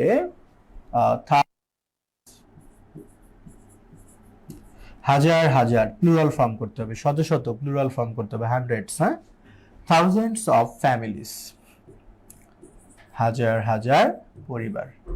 এবার থেকের ইংলিশ কি? ফ্রম। এবার Bangladesh, Bangladesh, thousands of families from Bangladesh, Bangladesh থেকে হাজার হাজার পরিবার। এবার আমার ভার্ব দরকার, ভার্ব কোনটা? নিয়েছিল। সো আমি টেক এর পাস্ট ফর্ম কি নিব? টুক। নিয়েছিল। কি নিয়েছিল? আশ্রয়, শেল্টার, আশ্রয় নিয়েছিল। সাবজেক্ট পেলাম, ভার্ব পেলাম, অবজেক্টও পেয়ে গেলাম। এবার আমার কি করতে হবে? এইবার আমার adverb of manner, place, time, reason এগুলো লিখতে হবে আমাকে। ওকে, সো আমরা আগে প্রথমে ম্যানার লিখে নেই। আমার ম্যানার কোনটা? কিভাবে আশ্রয় নিয়েছিল? উত্তর হলো যে ছোট ছোট কাঠের নৌকায় করে দীর্ঘ নদী পাড়ি দিয়ে। তাহলে আমাকে কোন দিক থেকে লিখতে হবে? পেছন দিক থেকে লিখতে হবে। এই যে পাড়ি দেয়া, পাড়ি দিয়ে, ক্রিয়ার সাথে এ বা ইয়ে থাকলে ভার্বের সাথে আইএনজি হবে। তার মানে ক্রস থেকে আমি লিখবো কি? ক্রসিং। ঠিক আছে, আবার আপনি চাইলে একটা প্রেপোজিশন দিয়েও কাজ চালাতে পারেন। আক্রোস, আক্রোস মানে কোনো কিছু নদী পাড়ি দেওয়া, রাস্তা পাড়ি দেওয়া। ক্রসিং না লিখলেও হবে, আক্রোস পাড়ি দিয়ে। কি পাড়ি দিয়ে? দীর্ঘ নদী। অ্যাক্রস দ্য লং রিভার, দীর্ঘ নদী পাড়ি দিয়ে। ওকে, এবার কিসে করে? নৌকায় করে। আপনি তো জানেন নৌকায় করে, বাসে করে, ট্রেনে করে হলে আমরা কি লিখি? বাই। নৌকায় করে বাই বোট, ট্রেনে করে বাই ট্রেন, তো আমরা বাই দিব এখানে, বাই। এখন আমরা নৌকার ইংলিশে লিখবো বোটস, কিন্তু নৌকার দেখেন দুইটা বিশেষণ আছে, নৌকাটা ছোট এবং নৌকাটা কাঠের। তাহলে বিশেষণগুলোকে আগে লিখতে হবে। তাহলে বাই স্মল উডেন, কাঠের, আর বোটস। আপনার মনে প্রশ্ন আসতেই পারে যে নৌকার ইংলিশ বোট, আপনি বোটস কেন লিখলেন? মনে রাখবেন যে কমন নাউনগুলো আসলে একা একা বসে না। হ্যাঁ, কমন নাউনগুলোকে প্লুরাল ফর্মে লিখতে হয়, কিংবা তাদের সামনে উপযুক্ত সংখ্যা বসাতে হয়, কিংবা তাদের সামনে উপযুক্ত ডিটারমিনার বসাতে হয়। অর্থাৎ শুধু শুধু একটা কমন নাউন বাক্যে ব্যবহার হয় না বললেই চলে। যেমন আপনি যদি বলেন যে আমি হচ্ছে কি আমি আমার একটা কলম, আমার কলম দরকার, আই নিড পেন, আপনি বলতে পারেন না। আপনি বলতে পারেন আই নিড সাম পেন্স, অথবা আই নিড আ পেন, অথবা আই নিড টু পেন্স। অর্থাৎ সামনে ডিটারমিনার বাকি প্লুরাল করা উচিত। সো আমার কি হলো? Across the long river by small wooden boats, এটা হচ্ছে আমার অ্যাডভার্ব ম্যানার। এবার আমার দরকার কি? ম্যানারের পরে প্লেস। তারা কোথায় আশ্রয় নিয়েছিল? তারা ভারতে আশ্রয় নিয়েছিল। বাক্যে যতবার আমরা প্লেস ব্যবহার করব কিংবা টাইম ব্যবহার করব, ততবারই তাদের সামনে কোনো না কোনো প্রেপোজিশন বসাতে হবে। আবারও বলি, আপনি বাক্যে যতবার প্লেস এবং টাইম ব্যবহার করবেন, ততবারই তাদের সামনে কোনো না কোনো প্রেপোজিশন বসাতে হবে। প্লেস এবং টাইমের পূর্বে অবশ্যই অবশ্যই একটি প্রেপোজিশন বসাতে হবে। প্লেস এবং টাইমের পূর্বে কোনো না কোনো প্রেপোজিশন বসাতেই হবে। বাক্যে যতবার আপনি প্লেস টাইম পাবেন, ততবারই আপনাকে এই কাজটা করতে হবে। মনে থাকবে তো? আচ্ছা, তাহলে এবার ভারত আমরা শুধু ইন্ডিয়া লিখবো না, আমরা লিখবো ইন ইন্ডিয়া। বড় স্থানের পূর্বে ইন বসে, ইন ইন্ডিয়া, ভারতে। তাহলে আমার অ্যাডভার্ব অফ ম্যানার হলো অ্যাডভার্ব অফ প্লেস হয়ে গেল। এবার আসি আমার অ্যাডভার্ব অফ রিজন। ওকে, না সরি, ম্যানার হলো, প্লেস হলো বা টাইম। কখন? 1971 সালে মুক্তিযুদ্ধের শুরুর দিকে। এটা টাইম, এটাও পেছন দিক থেকে লিখবো। যত অতিরিক্ত অংশ, যত ফ্রেজ, সব পেছন দিক থেকে। তো যেহেতু এটা টাইম, তার মানে এখানে একটা প্রেপোজিশন লাগবে। তাহলে শুরুর দিকে, শেষের দিকে, এগুলো হলো সুনির্দিষ্ট পিরিয়ড। যে কোনো কিছুর শুরু এবং শেষ হলো সুনির্দিষ্ট, আর সুনির্দিষ্ট সময়গুলোর পূর্বে অ্যাট বসে। আপনি অবশ্যই এখানে ইনও লিখতে পারেন, তবে অ্যাট দিলে ভালো হয়। তাহলে শুরু শেষ নির্দিষ্ট পিরিয়ড, নির্দিষ্ট পিরিয়ডের পূর্বে অ্যাট বসে। তাহলে at the beginning, at the beginning, শুরুর দিকে। আচ্ছা, এবার শুরুর দিকে ইংলিশ হয়ে গেল। এবার এই যে র, পেছন দিক থেকে যদি আসবো, এই র এর ইংলিশ হচ্ছে of, at the beginning of. এবার কি? মুক্তিযুদ্ধ, দেশে তো মুক্তিযুদ্ধ একটাই হয়েছে, তাহলে আর্টিকেল দা হবে। At the beginning of the liberation war. কত সালে হয়েছে যেন? 71 সালে। তাহলে আবার সময়, সময় মানে সামনে preposition, in 1971। At the beginning of the liberation war in 1971। তাহলে টাইমও হলো। সো বন্ধুরা, আমার এখন কি বাকি থাকলো? আমার বাকি থাকলো এখন রিজন। রিজন কোনটা? ওই যে নিষ্ঠুর পাকিস্তানি সৈন্যদের দ্বারা নিশ্চিত নির্মম মৃত্যুর হাত থেকে প্রিয়জনদেরকে বাঁচাতে। এটাও লিখতে হবে কোন দিক থেকে? পেছন দিক থেকে। মজা না নিয়মটা? ম্যানার, প্লেস, টাইম, রিজন কিংবা যে কোনো ফ্রেজ লিখবো আমরা কোন দিক থেকে? পেছন দিক থেকে অনুবাদ করব। আচ্ছা, তাহলে আমাদের এই যে পেছনের পার্টটি আছে কি? বাঁচাতে। তাহলে ক্রিয়ার শেষে তে আছে, কিন্তু তের ইংলিশ কি হয় যেন মনে আছে তো? টু। টু দিলাম। এবার বাঁচানোর ইংলিশ কি? সেভ, টু সেভ, বাঁচাতে। কাকে বাঁচাতে? প্রিয়জনদেরকে। প্রিয়জনের ইংলিশ আপনি অনেকভাবেই লিখতে পারেন। হ্যাঁ, আমি ধরেন লিখলাম দ্য বিলাভড মেম্বার্স। আপনি এখানে দেয়ারও লিখতে পারতেন, তাদের, কোনো সমস্যা নেই। আমি দা বোঝানোর জন্য, বিলাভড মেম্বার্স, প্রিয়জনদেরকে বাঁচাতে। ওকে, এবার প্রিয়জনের আগের শব্দটা কি? থেকে। থেকে ইংলিশ আমি কি লিখে দিলাম? ফ্রম। ওকে, এবার থেকের আগের শব্দটা কি? হাত। আসলে মৃত্যুর কোনো হাত থাকে না। হ্যাঁ, এখানে হাতের ইংলিশ হ্যান্ড বা ক্লাস লেখার কোনো প্রয়োজন নেই। এরকম অনুবাদ করতে গিয়ে অনেক ওয়ার্ডই আসবে যেগুলোর প্রয়োজন নেই, আপনি তাকে বাদ দিয়ে দিবেন। অনুবাদ করা মানে চুক্তিভিত্তিক প্রতিটা শব্দের ইংলিশ লেখা নয়, বরং মনে রাখবেন, অনুবাদ করার মানে হচ্ছে বাক্যের থিমটা ঠিক রেখে ভাবকে অনুবাদ করা। মানে থিমটাই ভাব, ভাবটাকে অনুবাদ করা। আপনার চুক্তিভিত্তিক ওয়ার্ড অনুবাদ করা আপনার কাজ না। ওকে, এবার মৃত্যুর ইংলিশ আমি ডেথ লিখব, কিন্তু মৃত্যুর এখানে দুইটা বিশেষণ দেয়া আছে। মৃত্যুটা হলো নিশ্চিত এবং কি নির্মম। তাহলে আগেই তো বলেছি যে বিশেষণ থাকলে বিশেষণের ইংলিশটা আগে লিখতে হবে। তাহলে ফ্রম দ্য সার্টেন,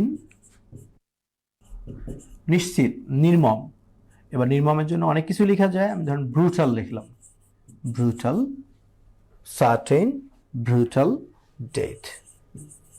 ওকে, এইবার আগের শব্দটা কি আছে? দ্বারা। দ্বারা ইংলিশ কি? বাই। কারা? পাকিস্তানি সৈন্যদের দ্বারা।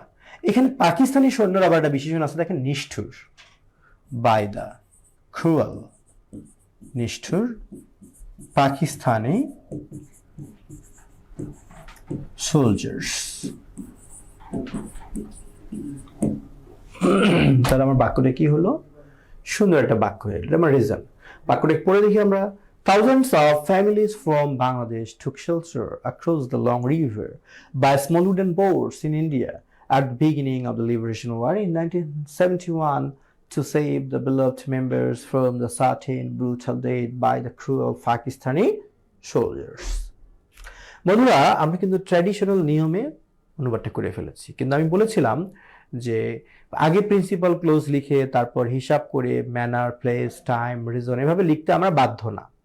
বরং আমরা কি করব, প্রিন্সিপাল ক্লোজ লেখার আগেও আমরা দুই একটা অ্যাডভার্বিয়াল বসাই দিব। সো আমরা সেইভাবে একটু বাক্যটা লিখে দেখি কেমন হয়। আচ্ছা, সেভাবে যদি লিখতে চাই তাহলে আমরা আগে কি করব, আমরা কোন অংশটুকু আগে নেব? প্রিন্সিপাল ক্লোজের আগে দুইটা অংশ তো নিবই আমরা। সেক্ষেত্রে আমি আপনাদেরকে বলেছিলাম যে বাংলা বাক্যে যাদেরকে আগে নেওয়া হয়েছে আমরা ইংলিশেও তাদেরকে আগে নিতে পারি। প্রথমে কি নিছে? ওরা টাইম নিছে না? ওকে ফাইন, আমরাও প্রথমে টাইমটা নেই, সমস্যা কি? আমরা প্রথমে লিখলাম যে at the beginning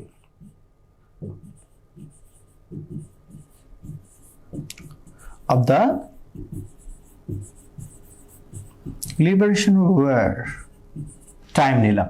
ওরা টাইমের পরে কি নিছে? সাবজেক্ট। সাবজেক্ট আর অ্যাডভার্বিয়াল না, তাহলে ওটা বাদ দেন। তাহলে এরপরে কি নিছে? ওরা রিজনটাকে নিছে, তাই না? তাহলে আমরা রিজনটাকে নেই। রিজন কি আছে? To save,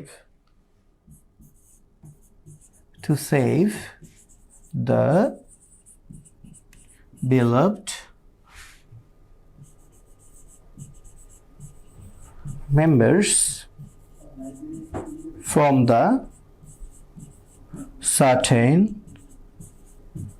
brutal death by the cruel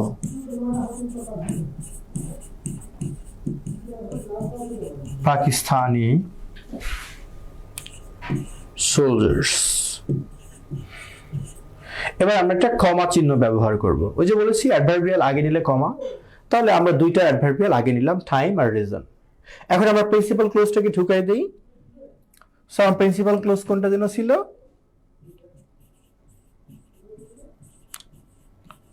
Thousands of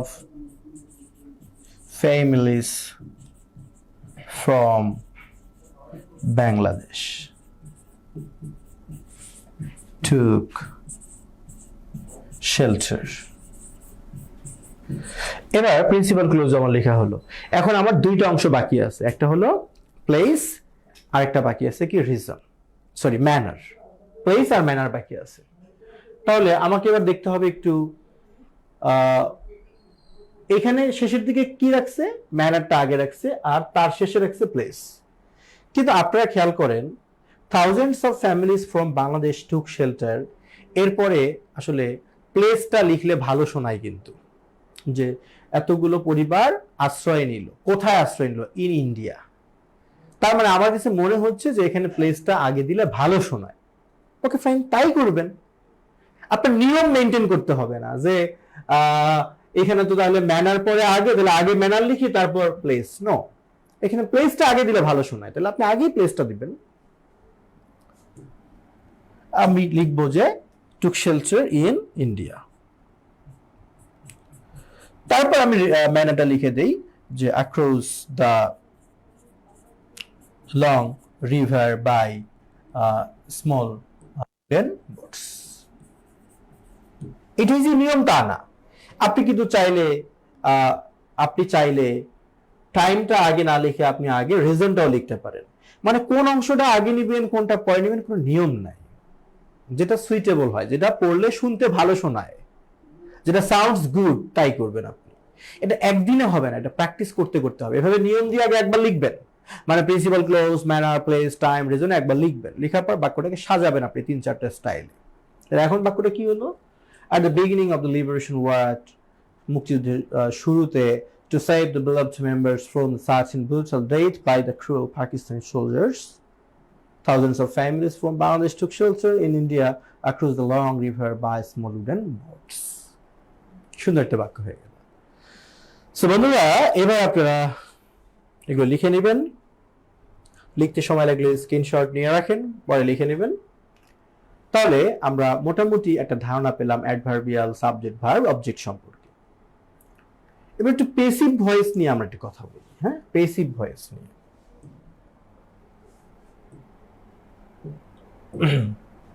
ধরেন আমি একটা বাক্য লিখলাম যে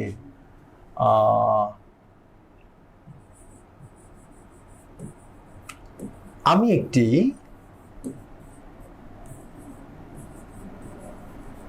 কলম কিনেছি। আর একটা বাক্য লিখলাম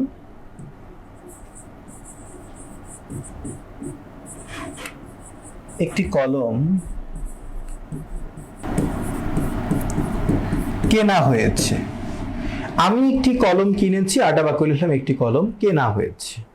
খেয়াল করে, আমরা তো জানি বাক্যের ক্রিয়াকে কে বা কারা দিয়ে প্রশ্ন করলে সাবজেক্ট পাওয়া যায়, আর কি বা কাকে দিয়ে প্রশ্ন করলে অবজেক্ট পাওয়া যায়। তো আমি এখানে প্রশ্ন করি যে প্রথম বাক্যে কে কিনেছে কলমটা? আমি, তার মানে আমিটা হলো সাবজেক্ট। কি কিনেছি? একটি কলম, এটা হলো অবজেক্ট।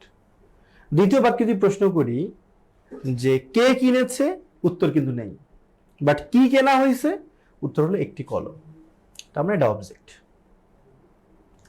এছাড়াও আপনি এভাবে চিন্তা করতে পারেন যে বাক্যের শুরুতে কেউ থাকলেই তাকে সাবজেক্ট বলা যাবে না। বাক্যের শুরুতে যে থাকবে সে যদি নিজেই ক্রিয়াটা সম্পূর্ণ করতে পারে সে সাবজেক্ট হবে। বাক্যের শুরুতে যে থাকবে সে যদি নিজেই ক্রিয়াটা সম্পূর্ণ করতে পারে সে সাবজেক্ট। আর এরকম সাবজেক্ট দিয়ে শুরু বা সাবজেক্টকে প্রাধান্য দেওয়ার মানে হলো সেটা অ্যাক্টিভ ভয়েস। আর যদি আপনার মনে হয় যে বাক্যের শুরুতে এমন একটা কেউ আছে যে নিজে ওই ক্রিয়াটা সম্পূর্ণ করতে পারে না, যেমন কলম কেনার কাজটা কলম নিজে নিজে করতে পারে না, তার মানে সেটা সাবজেক্ট না, সেটা অবজেক্ট। আর অবজেক্ট দিয়ে যখন কোনো বাক্য শুরু হবে সেটা হবে কি? Passive voice. ক্লিয়ার? তাহলে সাবজেক্ট দিয়ে শুরু হওয়া মানে অ্যাক্টিভ ভয়েস বা সাবজেক্টকে প্রাধান্য দেওয়া মানে অ্যাক্টিভ ভয়েস, আর অবজেক্ট দিয়ে শুরু হওয়া বা অবজেক্টকে গুরুত্ব দেওয়ার মানে হলো কি ভয়েস? Passive voice. এটাও একটা বাক্যর মূল অংশ, এটাও একটা বাক্যের মূল অংশ, বাট উপরেরটা অ্যাক্টিভ, নিচেরটা কি? প্যাসিভ। সো বন্ধুরা, আমি আপনাদেরকে বলেছিলাম যে অ্যাক্টিভ ভয়েস মানে আপনাকে অনুবাদ করতে হবে subject plus verb plus object এই নিয়মে, আর প্যাসিভ ভয়েস মানে আগে অবজেক্ট, তারপর একটা বি ভার্ব, তারপর মূল ভার্বের পাস্ট পার্টিসিপল। প্যাসিভে বাই টাই এগুলো থাকা জরুরি না, জরুরি হচ্ছে অবজেক্ট থাকতে হবে, বি ভার্ব থাকতে হবে, ভার্বের পাস্ট পার্টিসিপল থাকতে হবে। তাহলে আমার এখানে অবজেক্ট করলে একটি কলম, তার মানে লিখলাম আ পেন, একটি কলম। এবার বি ভার্ব, বি ভার্বের ব্যবহারটা হলো যে আসলে বাক্যটা কোন টেন্সে আছে তার উপর ডিপেন্ড করবে বি ভার্ব। যেমন হয়েছে, এরকম ক্রিয়ার শেষে আসি, আসো, আসে এটা থাকার মানে হলো সেটা প্রেজেন্ট পারফেক্ট টেন্স। ক্রিয়ার শেষে আসি, আসো, আসে মানে প্রেজেন্ট পারফেক্ট টেন্স। আর প্রেজেন্ট পারফেক্ট টেন্সের জন্য প্যাসিভ ভয়েসে বি ভার্ব হিসেবে হ্যাভ বিন, হ্যাজ বিন ব্যবহার হয়, মানে বিন ব্যবহার হয়। হ্যাভ হ্যাজের সাথে বি ভার্ব হিসেবে বিন ব্যবহার হয়। অর্থাৎ প্রেজেন্ট পারফেক্টে আমাকে হ্যাভ বিন বা হ্যাজ বিন নিতে হবে, তার মানে আমি নিলাম হ্যাজ বিন। এবার মূল ভার্বের পাস্ট পার্টিসিপল কেনা, buy, bought, bought. A pen has been bought. So বন্ধুরা, আমি যতটুকু অনুভব করতে পারতেছি আপনার কিন্তু এই মুহূর্তে মনে হচ্ছে যে এই যে আমি ক্রিয়ার শেষে এখানে আসি দেখে বুঝলাম প্রেজেন্ট পারফেক্ট টেন্স। যদি টেন্স সম্পর্কে একটু ধারণা দেওয়া যেত, আর কোন টেন্সের জন্য কোন বি ভার্ব গুলো হয় যদি সেই সম্পর্কে একটু বলা যেত, তাহলে নিশ্চয়ই আপনাদের সুবিধা হতো। Right? am I right or wrong? আমার রাইট। সুতরাং আমি এখন আপনাদেরকে টেন্স এবং বি ভার্ব সম্পর্কে একটু ধারণা দিব, তারপরে আমরা প্যাসিভ ভয়েস কেন্দ্রিক অনুবাদের দিকে যাব। কেমন? চলুন তাহলে। আর হ্যাঁ, এই যে আমার সাথে আপনাদের যে ক্লাস হচ্ছে, ক্লাস করে কেমন লাগে জানাবেন। অবশ্যই আপনাদের অনুভূতি প্রকাশ করবেন আমাদের ফেসবুক পেজে গিয়ে কিংবা আমাদের ইউটিউব চ্যানেলে গিয়ে। আপনার বন্ধুদেরকে অবশ্যই শেয়ার করবেন এবং তাদেরকে আমাদের কোর্সে যুক্ত হতে, ভর্তি হতে অবশ্যই আপনারা অনুপ্রেরণা দিবেন। আপনাদের কাছে এটা আমরা প্রত্যাশা করি। তাহলে আমরা এখন টেন্সের দিকে যাব। আমরা এখন টেন্সের 14 গোষ্ঠী মানে বিস্তারিত বুঝবো না, আমরা এখন টেন্সের চেনার উপায়টা বুঝবো। কেমন? আচ্ছা, আপনারা লিখে নেবেন, যদি ক্রিয়ার শেষে এ অন্তস্থ অ বা দন্ত ন বা ও বা ই এগুলো থাকার মানে হলো সেটা কোন টেন্স? Present indefinite tense.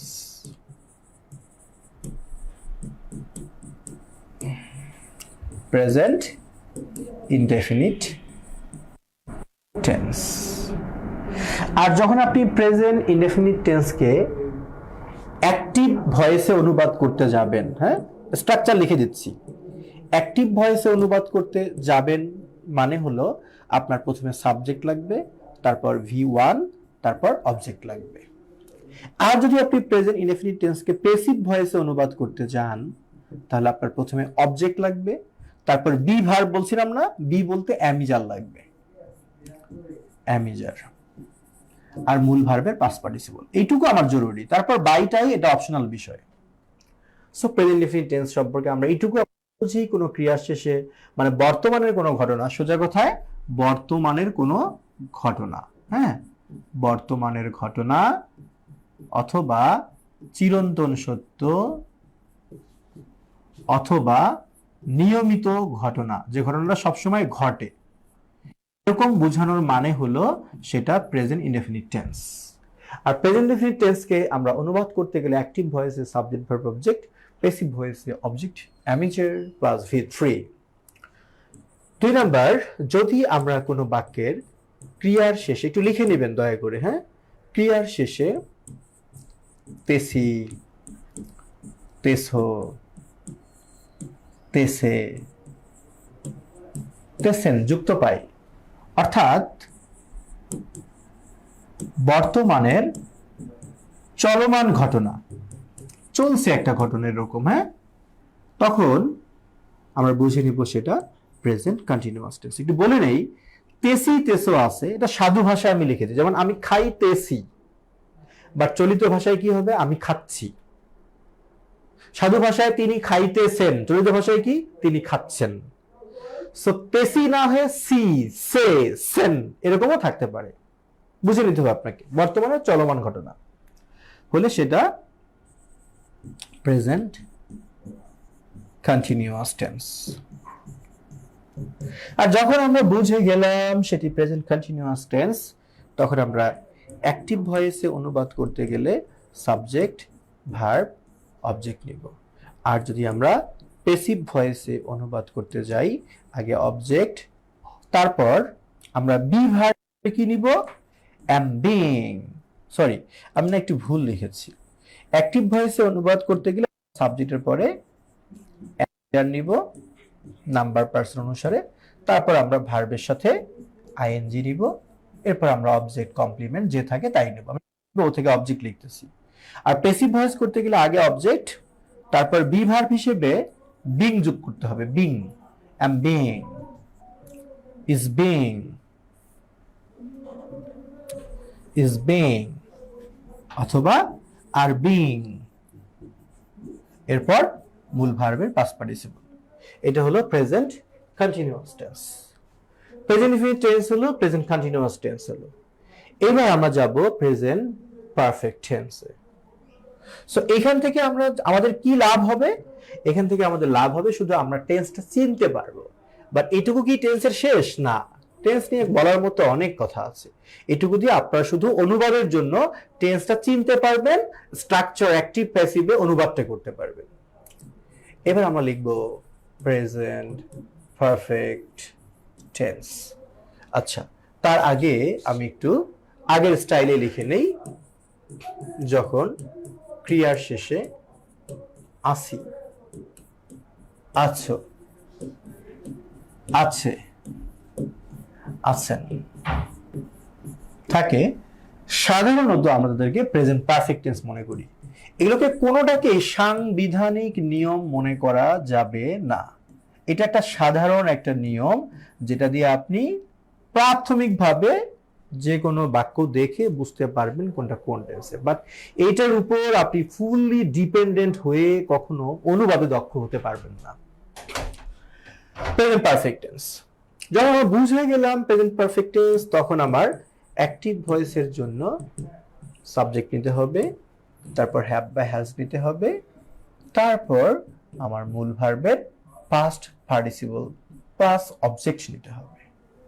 আর যদি পেসিভ ভয়েস হয়ে যায়, আগে নিতে হবে অবজেক্ট, তারপরে হ্যাভ বিন অথবা হ্যাজ বিন প্লাস মূল ভার্বের ফার্স্ট পার্টিসিপল।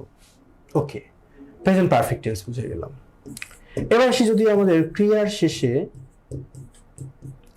তেসি, তেছো, তেসে, তেসেন থাকে, প্লাস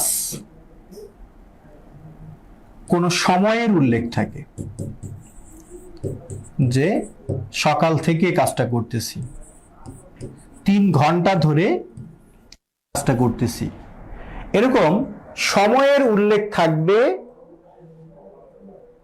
এবং বর্তমানের চলমান ঘটনা বোঝাবে, সেইটা হবে present perfect continuous tense. So বন্ধুরা, প্রেজেন্ট কন্টিনিউয়াস এবং প্রেজেন্ট পারফেক্ট কন্টিনিউয়াস টেন্সের মধ্যে পার্থক্যটা হলো এটাই যে প্রেজেন্ট কন্টিনিউয়াস মানেও বর্তমানের চলমান ঘটনা, প্রেজেন্ট পারফেক্ট কন্টিনিউয়াস মানেও বর্তমানের চলমান ঘটনা।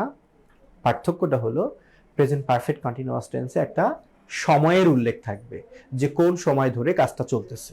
বাট প্রেজেন্ট কন্টিনিউয়াস টেন্সে এরকম কোনো সময়ের উল্লেখ থাকবে না।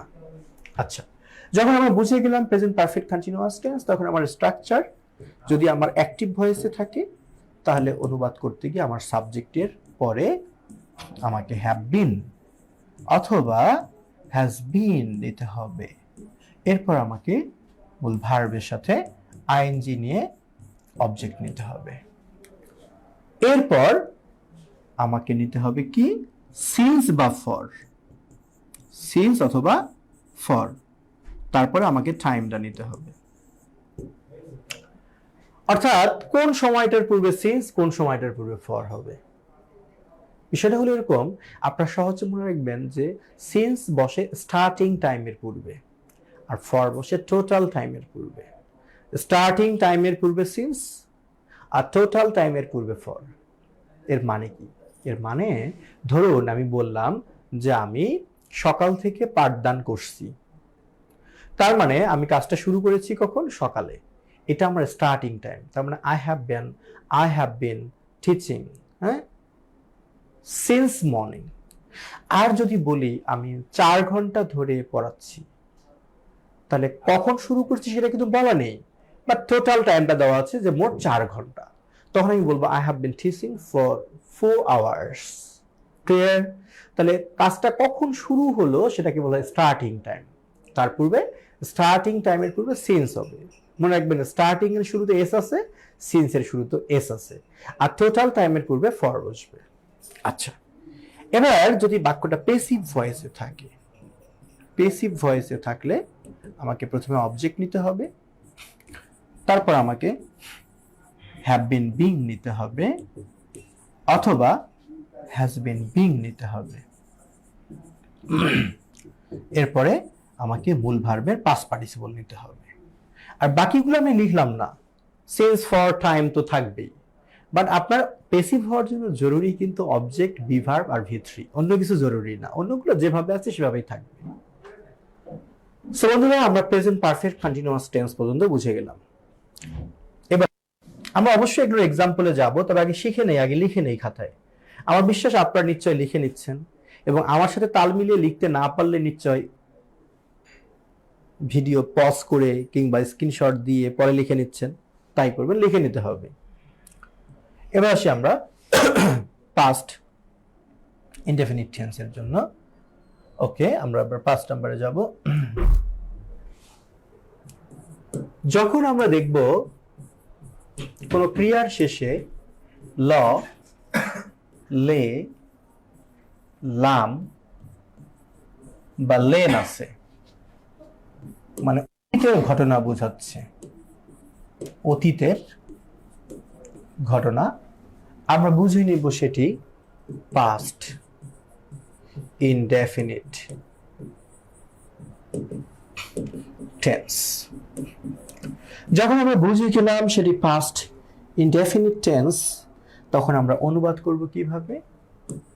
যদি বাক্যটি অ্যাক্টিভ ভয়েসে থাকে তাহলে আমরা সাবজেক্ট নিব, ভার্বের পাস্ট ফর্ম নিব, অবজেক্ট নিব। ভার্বের পাস্ট ফর্ম V3 হলো ভার্বের পাস্ট পার্টিসিপল ফর্ম। আর যদি বাক্যটি প্যাসিভ ভয়েসে থাকে, আগে অবজেক্ট নিব, তারপর আমরা বি ভার্ব হিসেবে ওয়াজ বা ওয়ার নিব, তারপর আমরা মূল ভার্বের পাস্ট পার্টিসিপল নিব। ওকে, আচ্ছা, ক্রিয়া শেষে ল, লে, লাম থাকবে। আর যদি ক্রিয়ার শেষে তেছিল, তেছিলে, তেছিলাম, অথবা চলিত রূপে গিয়ে এমন হইতে পারে চয়ের সাথে স, হ্যাঁ, ছিলাম, এরকম হইতে পারে, খাচ্ছিলাম, খাচ্ছিলেন, চলিত রূপ। সাধু রূপ কি হবে? খাইতেছিলাম। চলিত রূপ কি হবে? খাচ্ছিলাম। সাধু বা চলিত বুঝে নেবেন, থাকলেই হলো। অর্থাৎ অতীতের চলমান ঘটনা, অতীতের চলমান। বর্তমানের চলমান হলে যেমন প্রেজেন্ট কন্টিনিউয়াস, অতীতের চলমান হলে হবে first continuous tense. First continuous tense. Structure করতে গেলে আমরা অ্যাক্টিভ ভয়েসের ক্ষেত্রে আগে নিব সাবজেক্ট প্লাস ওয়াজ বা ওয়্যার প্লাস ভার্বের সাথে আইএনজি নিব, এরপর তো আমার অবজেক্ট আছেই। আর যখন আমরা প্যাসিভ ভয়েসে লিখতে যাব, প্যাসিভ ভয়েসে প্রথমে অবজেক্ট, তারপরে ওয়াজ বিং অথবা ওয়ার বিং প্লাস মূল ভার্বের কি হবে? Past participle form. সো বন্ধুরা, এই হলো আমাদের পাস্ট কন্টিনিউয়াস টেন্স।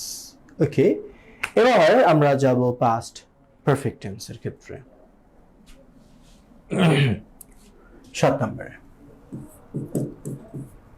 আমি আপনাদেরকে একটা বিষয় জানিয়ে দিতে চাই। পাস্ট পারফেক্ট টেন্সটা এভাবে আমি লিখব। পাস্ট পারফেক্ট টেন্স নিয়ে অনেকেরই স্বচ্ছ ধারণা নেই, সেই স্বচ্ছ ধারণা দেওয়ার চেষ্টা করব। মনে রাখবেন,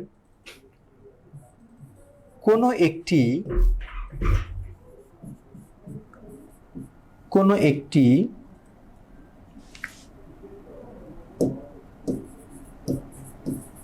সিম্পল সেন্টেন্স,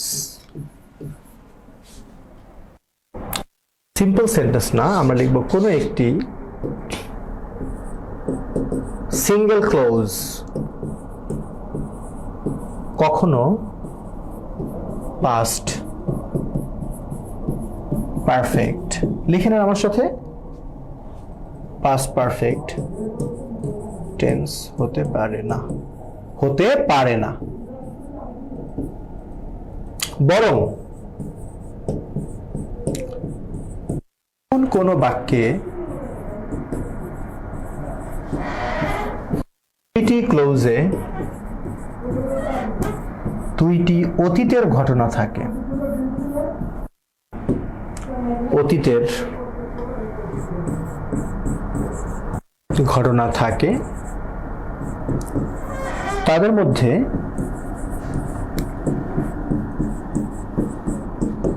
যেটি তুলনামূলক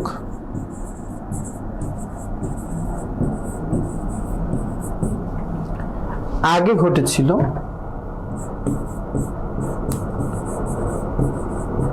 সেটি পাস্ট পারফেক্ট।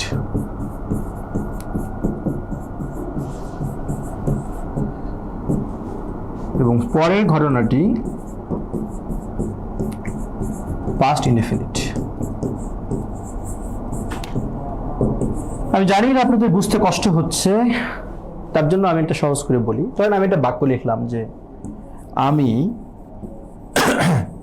ভাত খাইয়াছিলাম বা খেয়েছিলাম। এটাকে ভুল করেও পাস্ট পারফেক্ট টেন্স ভাবার কোনো সুযোগ নেই। এই ক্রিয়ার শেষে ইয়াছিলাম, ইয়াছিলে, ইয়াছিলেন থাকলেই সেটাকে পাস্ট পারফেক্ট টেন্স মনে করা যাবে না। তাহলে এটা কি? এটা পাস্ট ইনডেফিনিট টেন্স। একটা সিঙ্গেল ক্লোজ কখনোই পাস্ট পারফেক্ট টেন্স নয়, মাইন্ড ইট। সেটা পাস্ট ইনডেফিনিট টেন্স হবে। আমি যদি ব্যাপারটা এভাবে বলি যে তুমি খাওয়ার আগেই আমি ভাত খেয়েছিলাম, এইখানে আপনাকে বুঝতে হবে যে দুইটা ঘটনা আছে। তুমি খেয়েছিলে একটা ঘটনা, আমি খেয়েছিলাম একটা ঘটনা। এই দুইটা ঘটনার মধ্যে কোনটা আগে ঘটছে? আমি ভাত খাইয়েছিলাম। তার মানে এই বাক্যটার মধ্যে এখন আমি ভাত খাইয়েছিলাম এই অংশটুকু হলো পাস্ট পারফেক্ট, আর যেটা পরে ঘটছে সেটা হলো পাস্ট ইনডেফিনিট। কথা কি বুঝতে পারছেন? মানে একটা সিঙ্গেল ক্লোজ কখনো পাস্ট পারফেক্ট টেন্সে হবে না, সেটা পাস্ট ইনডেফিনিট হতে পারে। পাস্ট পারফেক্ট হইতে গেলে সেই বাক্যে দুইটি ঘটনা থাকতে হবে এবং তুলনামূলক যেটি আগে ঘটবে সেটা হবে পাস্ট পারফেক্ট। সো এবার আমি আরেকটা বাক্য যদি আপনাদেরকে শোনাই যে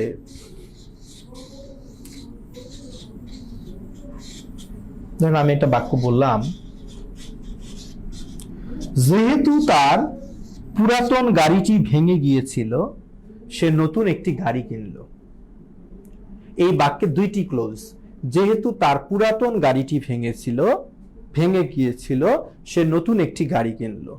এই দুইটা ক্লোজের মধ্যে আমাকে ভাবতে হবে কোন ঘটনা ঘটছে। যেহেতু পুরাতন গাড়িটা আগে ভেঙেছিল তার মানে সেটা হলো পাস্ট পারফেক্ট টেন্স। আর নতুন গাড়ি যেহেতু পরে কিনেছিল সেটা হলো পাস্ট ইনডেফিনিট টেন্স। তাহলে কোনো বাক্যে একটা সিঙ্গেল ক্লোজ কখনোই পাস্ট পারফেক্ট টেন্স হতে পারে না। পাস্ট পারফেক্ট টেন্স হইতে গেলে সেখানে দুইটা ক্লোজ থাকতে হবে এবং দুইটা ক্লোজের মধ্যে অর্থাৎ দুইটা ঘটনার মধ্যে যেটি তুলনামূলক আগে ঘটেছিল সেটি হবে পাস্ট পারফেক্ট। সজীবকে যেটি পরে ঘটেছিল সেটি হবে পাস্ট ইনডেফিনিট টেন্স। যাই হোক, যখন আমরা বুঝে গেলাম সেটা পাস্ট পারফেক্ট টেন্স, তখন অনুবাদটার স্ট্রাকচার কি হবে? হ্যাঁ বন্ধুরা, পাস্ট পারফেক্ট টেন্সের স্ট্রাকচারটা আমি বলবো। পাস্ট পারফেক্ট টেন্সের স্ট্রাকচারটা যদি অ্যাক্টিভ ভয়েসে থাকে তাহলে আগে আমার সাবজেক্ট, তারপর হ্যাড, এরপর মূল ভার্বের পাস্ট পার্টিসিপল, তারপর অবজেক্ট। আর যদি সেটা প্যাসিভ ভয়েসে থাকে তাহলে আগে অবজেক্ট, তারপরে হ্যাড বিন, এরপর মূল ভার্বের পাস্ট পার্টিসিপল। এ হচ্ছে পাস্ট পারফেক্ট টেন্স। আসলে অনুবাদ করার ক্ষেত্রে পাস্ট পারফেক্ট কন্টিনিউয়াস টেন্সের আহামরি কোনো কাজ নাই, এই জন্য এটাকে বাদ দিচ্ছি। হ্যাঁ, আমি তো আগেই বলছি আমাদের কাজ এখন টেন্স শেখা না, আমাদের কাছে অনুবাদের প্রয়োজনে টেন্সটা শেখা। পাস্ট পারফেক্ট কন্টিনিউয়াস টেন্স ওটাও চলমান হবে, সময় থাকবে, হ্যাড বিন হবে, ভার্বের সাথে আইএনজি হবে, এটা আমাদের এখন দরকার নেই, এটাকে স্কিপ করলাম। এবার আমরা যাব future indefinite tense. Future indefinite tense মানে হলো, কখন বুঝবো আমরা? যখন আমরা দেখব ক্রিয়ার শেষে ব, বে, বেন থাকবে। অর্থাৎ ভবিষ্যতের ঘটনা বোঝাবে, সেটা ফিউচার ইনডেফিনিট টেন্স হবে। অনুবাদ করার সময় যদি অ্যাক্টিভ ভয়েস হয় তাহলে আমাকে যেটা করতে হবে, আগে সাবজেক্ট, তারপরে শ্যাল বা উইল, তারপরে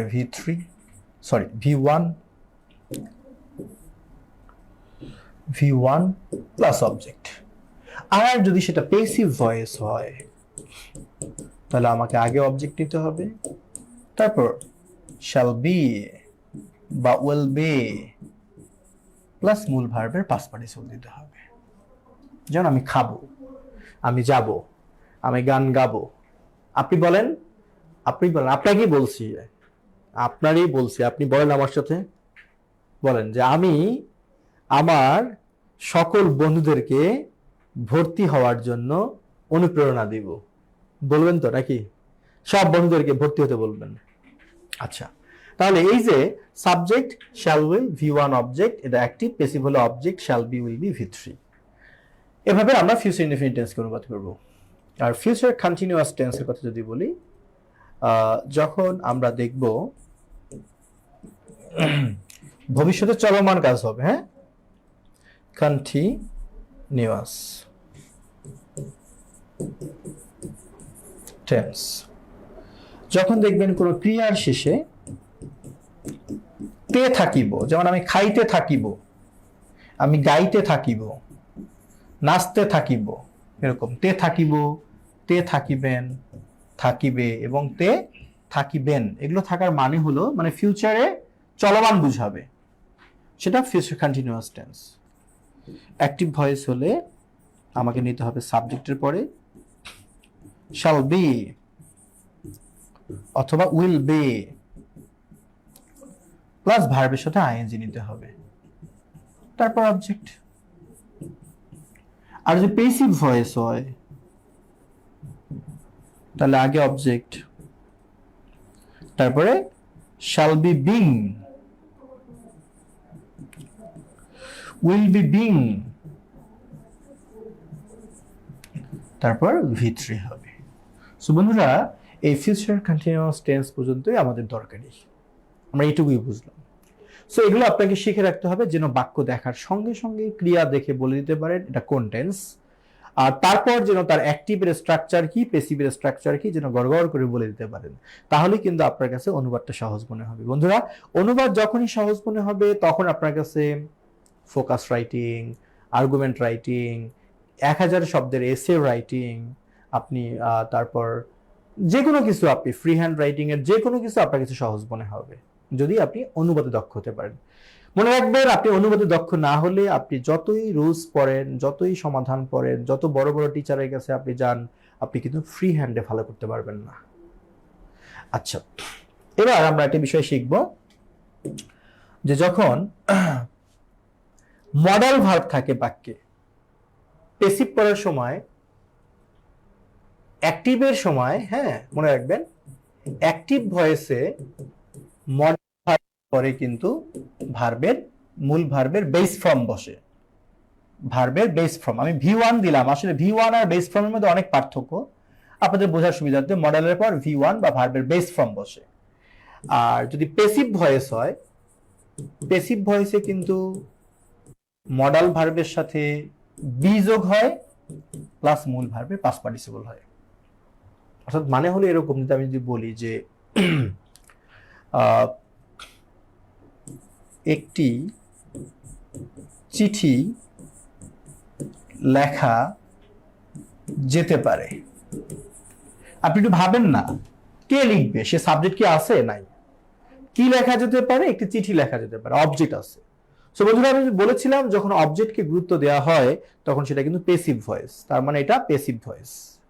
সুতরাং একটি চিঠি লেখা যেতে পারে, এর জন্য আমরা কি লিখলাম, লেটার ক্যান রিটেন। এভাবে মডাল ভার্ব থাকলে আমরা পেসিভের সময় মডালের সাথে বি যোগ করব। এখন আমাদের জানা উচিত যে মডালস কারা, এটা আমাদের জানা উচিত। হ্যাঁ, তাহলে কিছু কিছু বিষয় আছে এগুলো না জানলে জীবন বৃথা। তার একটা হচ্ছে মডালস কারা, এটা জানতে হবে আপনাকে। ওকে, মডালস গুলোর আমার যেটা তালিকা নেই, সবগুলো মডালসে আমি লিখবো, লেখার চেষ্টা করব। যেমন can, could, shall, should, will, would, may, might, must, dare, need, used to, ought to, be to. be to মানে আসলে be to না, be to মানে হচ্ছে be ভার্বের সাথে to যুক্ত হবে, মানে am to, is to, are to, was to, were to। এই be to গুলো হচ্ছে modal verb. be going to, that means am going to, is going to, are going to, was going to, were going to, এরাই be going to। হ্যাঁ, have to, have to মানে have to, has to, had to, এগুলো হচ্ছে modal verb. তাহলে এরকম যদি আমরা মডালের দেখা পাই, তাহলে পেসিভ করতে গেলে মডালের সাথে বি যোগ করবো। তার মানে হ্যাভ টু আছে, তো আমরা পেসিভ হবে have to be, has to be. ঠিক আছে, ইজ গোয়িং টু আছে, পেসিভ হবে ইজ গোয়িং টু বি। আমরা আরেকটা লেসন এনে হয় জেনে নিব যে মডেলের ব্যবহার কিভাবে আমরা করব। এখন শুধু এইটুকু জানি যে এরা মডেল ভার্ব, পেসিভ ভয়েসে, এদের সাথে আমাদের বি যুক্ত করতে হবে। সো বন্ধুরা, তার মানে আমরা যেটা জানলাম যে আমাদেরকে অনুবাদ করতে গেলে টেন্স চিনতে হবে, অ্যাক্টিভ প্যাসিভের ব্যবহারটা আমাদেরকে ভালোভাবে জানতে হবে, এগুলো আমাদের খুব জরুরি। সো আমাদের এই ক্লাসের মূল বিষয় ছিল আমাদের subject, verb, object, complement, adverbials, adverb of manner, place, time, reason এবং টেন্স সম্পর্কে জানা, পাশাপাশি প্রতিটা টেন্সের অ্যাক্টিভ এবং প্যাসিভের স্ট্রাকচার জানা, পাশাপাশি চেনার উপায় জানা। সো বন্ধুরা, এই ছিল আজকের আমাদের ক্লাসের পর্ব। আমাদের পরবর্তী ক্লাসে আমরা ট্রান্সলেশনের মূল স্রোতে ফিরে যাব ইনশাল্লাহ। আজকে যা আলোচনা করা হলো সবগুলো ভালো করে শিখে ফেলবেন, যেন পরবর্তী ক্লাস করতে কোনো অসুবিধা না হয়। সবার জন্য শুভকামনা রইল, আল্লাহ সবার মনের আশা পূরণ করুক। সবাই বলুন আমিন। আসসালামু আলাইকুম।